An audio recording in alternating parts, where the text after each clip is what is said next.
Welcome into K-State Online. I'm Mason Voth. That is Drew Galloway. We come to you after a horrific K-State basketball loss. We've said that a lot this year, Drew. In fact, we've probably said it 7 times because K-State is now 7-7.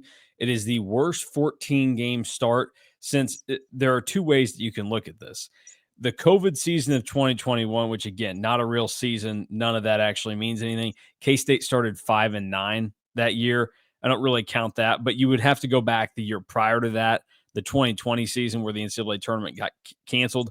K-State was 7-7 to start that season. The other thing that I would also kind of note with how that season played out for K-State is the losses that they took were nothing like this. You could argue the teams that they lost to weren't great, but K-State lost by 4 points to Pitt that season. The Bradley loss was bad. Lost by 8 to a decent Marquette team, by 6 to Mississippi State, by 3 to St. Louis, by 5 to OU, by 2 to TCU. They were in that Texas game for a little bit, and then things kind of fell off the wagon there for a little bit. But that was not a good basketball team. Those teams were not good basketball teams, and those two teams were what got Bruce Weber fired. His last year at K-State did not get him fired. If Bruce had had 2 seasons like what 2022 was in place of those years, he probably gets maybe people would hate it, but he probably would have gotten another year or so at K-State. Like those 2 seasons are what got him fired. And K-State is playing basketball that matches that. And to me is a whole lot worse than what we're seeing there because this was a flat out embarrassment for K-State tonight. I know the final score was only 13 points of difference.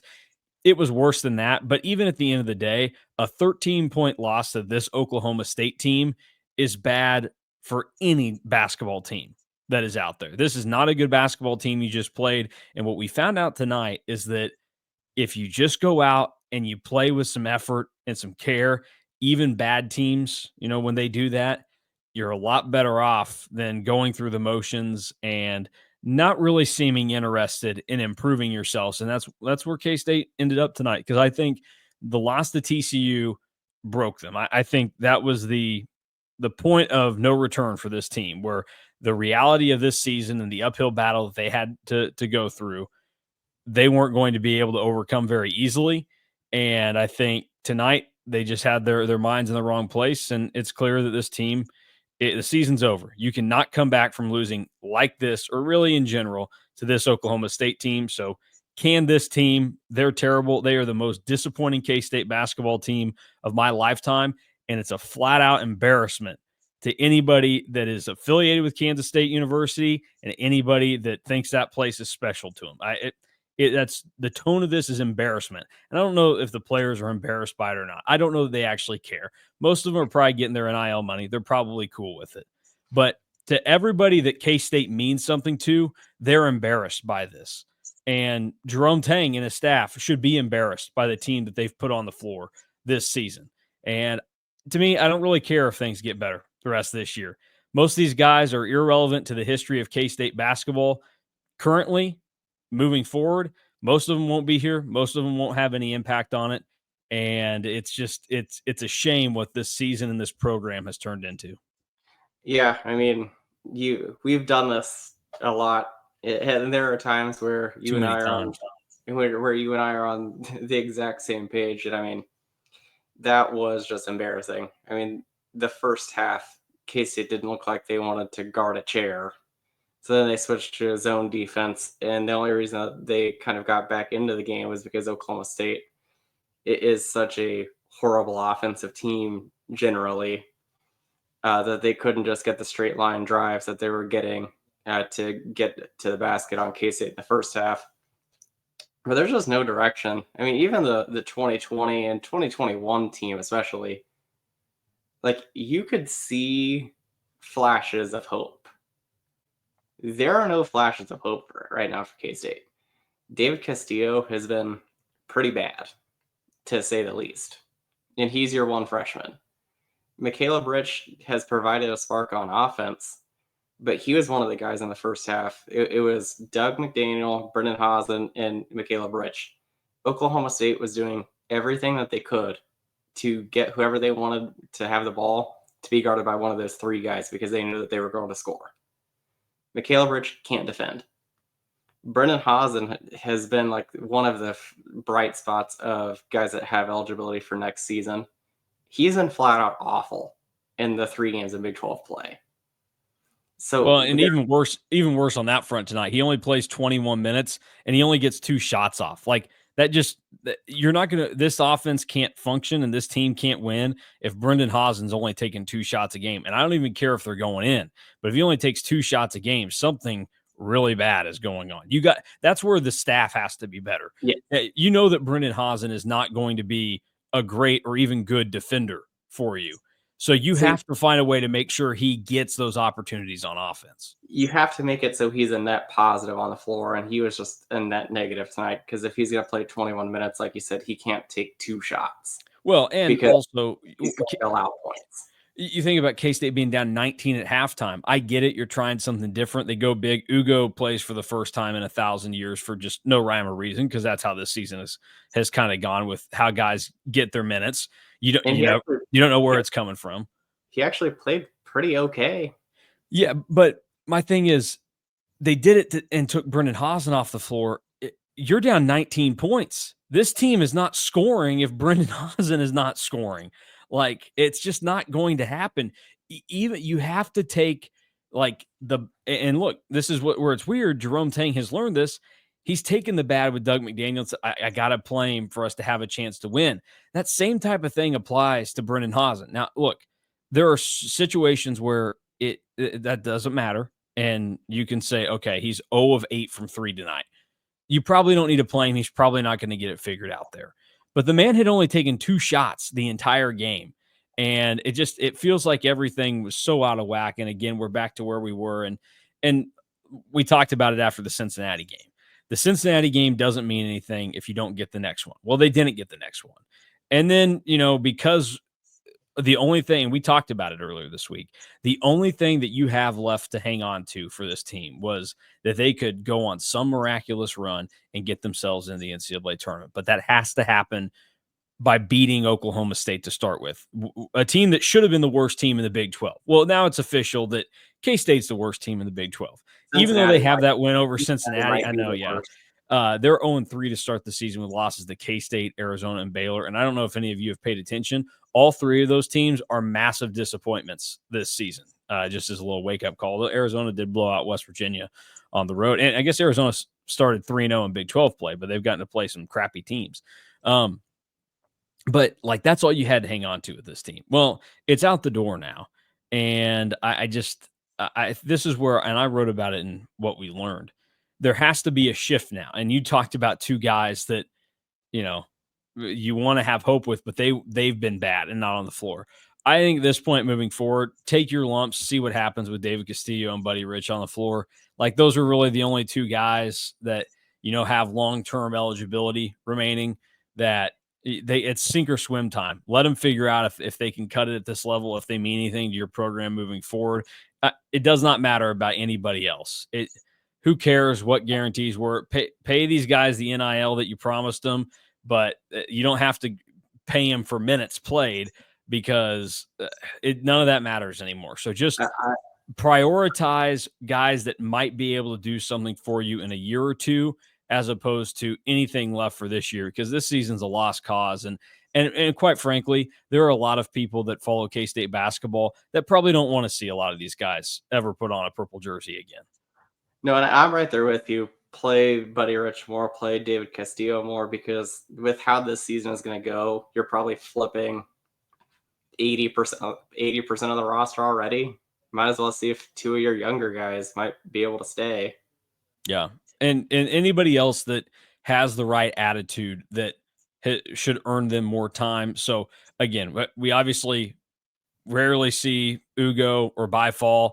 If those guys are doing the right things and they're being good teammates, give them their minutes too, because they've got eligibility remaining. Just see what happens. Yeah, Taj. Yeah, exactly. I mean, at this point, everybody deserves their time. Yep. You got to play some of these guys that are at least have eligibility remaining, because like I said, the way that this season is looking like it's going to go, you're probably going to have another team of 9 or 10 newcomers. So might as well see what you got with some of these guys that haven't played much or are younger. Yeah, that's all you have left for this season, and most people won't even care about that. And I'm not telling you should. I mean, I I'm getting paid to care about this team at this point. Like most of the time, people would think that you and I, two guys that grew up in K State families, graduated from K State, that we've got pretty dream jobs where we're our sole purpose for what we do for work is we get to follow K State. And most of the time, that is pretty fun. We've had a lot of good times doing our job. This This job is is, hard when the team is bad. yes. And this has turned into a real job right now. There is no dreaming going on with this job right now. It's not good. And then I turned this the other way too. And I was pretty vocal about it during the final season of Bruce and retrospectively, I do not feel as bad for him knowing how some of it played out. But I would on air when I was doing radio make plenty of jokes about, oh, Nigel Pack will be playing at Purdue next year, and I hoped that he would get that opportunity. Obviously, Nigel Pack made out a-okay, leaving K-State in the dust, financially speaking. Now, although basketball wise, it appears that Nigel Pack, either team he would have stayed with, K-State or Miami, same path where you go on a deep tournament run the first year, and then the next two seasons are absolute dog crap. I feel the same way for David Gasson right now in a way where I look at this team. Most of these guys, I don't care one way or the other. I feel bad for David Gasson because he continues to go out there and play good basketball for the most part. Tonight, 12 points, 12 rebounds, another double-double. He struggled a little bit defensively tonight, but, so did everybody for K-State, allowing a guy that has no business scoring 27 points to score 27 points tonight in Abu Ujman. And I just feel bad for him because he's a guy that's continued to get better. He does and says everything the right way. And he obviously is now given 3 years of his basketball career to K-State, and 2 of them have not come back kindly to him. And I think when you're in that position and you're playing your heart out and you're doing what you can, and it's got to be tough for him. So I feel bad for David Gasson because he's not. I don't think he's a part of this problem that K-State basketball has right now. And unfortunately for him, he's just going to be a victim of the problem that he's a part of. So I feel bad for this being the way that his last year of college basketball is going to play out. Yeah, I feel that. I mean, he's one of the guys that actually gives it 100% every time and plays its ass off, and I feel bad for him too. I mean, there are guys on this team that you can tell don't play very hard, and he is definitely not one of them. Yep.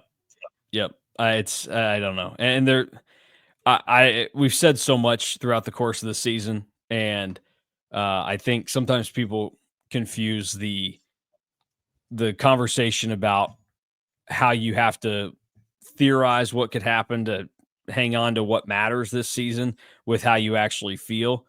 I can make it pretty clear to everybody. I didn't think this team was going to turn things around, but I kind of thought that it would at least look a little bit better. I thought the games Yeah, might look a little bit more like the losses to TCU. I didn't think that this was coming tonight. I thought K-State would win tonight. I thought Oklahoma State was that bad.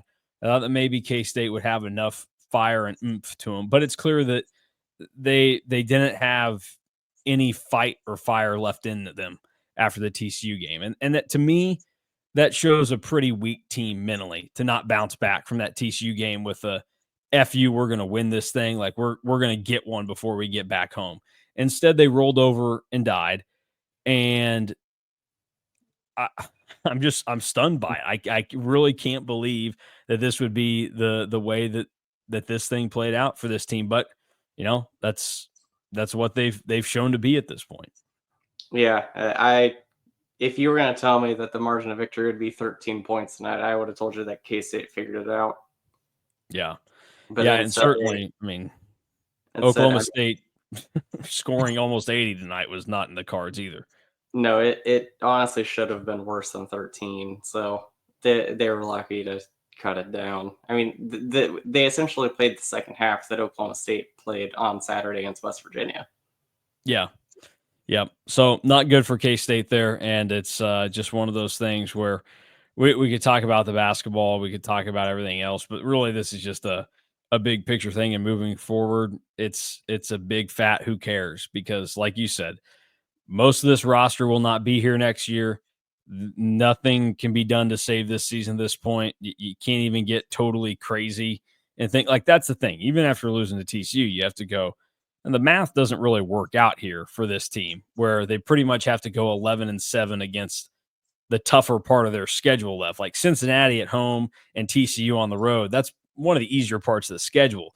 If you can't navigate those the way you needed to, you're not going to be able to do it. So this thing is over, and we'll just wait till April to see how things start to get fixed, if that's even possible after how bad this year is. Because that's the concern moving forward now with this team, is that things are so bad this year that, like, I don't know that there's a clear picture to how things get fixed next year, because you're back in that same position of a pretty hard reset where most of the team has to be built through the portal, because this staff has not 0 incoming freshmen. Yeah, exactly. Because this staff has prioritized guys that they can be the bridesmaid for, but they can't ever actually be the bride in recruiting.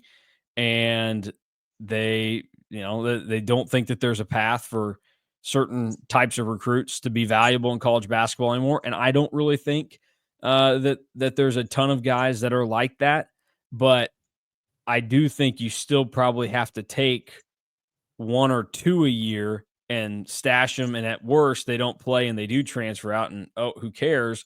Or high school recruits are going to be like lottery tickets moving forward, where if they don't cash whatever, you're an idiot for thinking you were going to win the lottery. If they do hit, congratulations, that's a big win for you, because you've got something on your hands. I mean, in theory, Bruce was buying a lot of lottery tickets at the end, and most of them you're like, it's like giving a lottery ticket to a little kid that doesn't fully understand like scratchers, and it's like there's actually directions here. Like some of these you only are supposed to scratch off a couple or whatever. Bruce was just scratching everything off and hoping that he got something good. He got something good with Nigel Pack. The others were, toss those in the trash. The family lost the lottery tickets all over again. But I think that this is one of those where you have to evaluate that, but this team doesn't have that, and I don't know that you're going to be able to find it moving forward here now. So it's an ugly night for K-State, and I'm sure that we'll talk more over the weekend with Fan about the bigger picture aspect of this. But as it stands now, K-State gets to come home. They face a pretty good Houston team on Saturday, and we'll see what that crowd looks like. Yeah. We'll see. We'll see what it ends up looking like. We'll have more coverage if you're a sick person and want it on this game over at K-StateOnline. And we'll be back to talking football tomorrow, folks, because the Cats, once again, landing somebody out of the transfer portal. Jay-Sean Ross committed. So Drew and I have the commitment breakdown coming your way sometime tomorrow. And then we'll have plenty of other stuff throughout the rest of the week involving football and K-State with their pursuits there. So that will do it for us tonight. K-State, bad spot with basketball right now. Everybody turn your attention, though, to the K-State women, because they have a big one tomorrow night on the road in Salt Lake City at number 22, Utah. So a top 25 matchup for the K-State women. And if you're going to go to Bramlage this year, I would probably look for tickets to watch Jeff Mitty's squad play. That's your best chance for hope throughout this cold winter that we are now going through. So for Drew Galloway, I'm Mason Voth. Thanks for watching and listening to a very sad edition of the KSO Show.